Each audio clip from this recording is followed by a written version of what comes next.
ফাঁসি চাই, খুনি হাসিনার ফাঁসি চাই, ফাঁসি ফাঁসি ফাঁসি চাই, ফাঁসি ফাঁসি ফাঁসি চাই, ফাঁসি ফাঁসি ফাঁসি চাই, ফাঁসি ফাঁসি ফাঁসি চাই, ফাঁসি ফাঁসি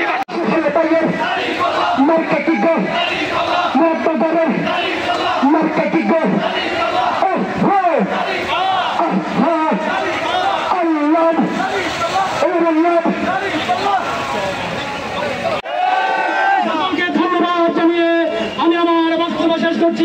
আসসালামু আলাইকুম ওয়া রাহমাতুল্লাহি ওয়া বারাকাতুহু। জাগ্রত তাওহীদি জনতা, আজ জুলাই বিপ্লবের বর্ষপূর্তিতে সারা বাংলাদেশের ন্যায় মুরাদনগরের জনতা মেঘ বৃষ্টিতে ভিজে সামিল হয়েছে।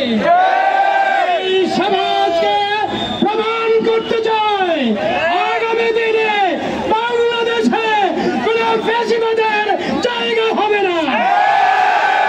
আপনারা জানেন, আজ থেকে 1 বছর পূর্বে আজকের এই দিনে ইতিহাসের নিকৃষ্টতম ফ্যাসিস্ট শেখ হাসিনা তার দল বল নিয়ে এ দেশ থেকে পালিয়ে যেতে বাধ্য হয়। এদেশের ছাত্র জনতার আন্দোলনের মুখে সে টিকতে পারেনি, বহু ভাই বোনকে হত্যা করে সে পালিয়ে যেতে বাধ্য হয়। এদেশের মানুষের প্রত্যাশা একটা সুখী সমৃদ্ধ বাংলাদেশ গড়ে তোলা। এদেশের মানুষের প্রত্যাশা সাদাবাজ মুক্ত একটা দেশ প্রতিষ্ঠা করা, সন্ত্রাস মুক্ত দেশ প্রতিষ্ঠা করা। বাংলাদেশ জামাত ইসলামী সন্ত্রাস সাদাবাজ মুক্ত দেশ প্রতিষ্ঠার লক্ষ্যে এগিয়ে যাচ্ছে। বাংলাদেশের জামাত ইসলামী আল্লাহর আইন এবং সৎ লোকের শাসন কায়েমের লক্ষ্যে আগামী নির্বাচনে মনোনীত প্রার্থী হিসাবে এই এলাকাতে ইউসুফ হাকিম সোহেলকে মনোনয়ন দিয়েছে। এদেশের মানুষের প্রত্যাশা আগামী দিনের সরকার হবে কোরআন সুন্নাহর সরকার, আগামী দিনের সরকার হবে জামাত ইসলামীর সরকার। একজন নরাদম নরথেকে রক্ত পিপাসু একটি পিশাচ ডাইনি শেখ হাসিনাকে উৎখাত করে 24-এর 5 আগস্ট একটি নতুন স্বাধীন বাংলাদেশ বিনির্মাণের জন্য যারা আত্মাহুতি দিল,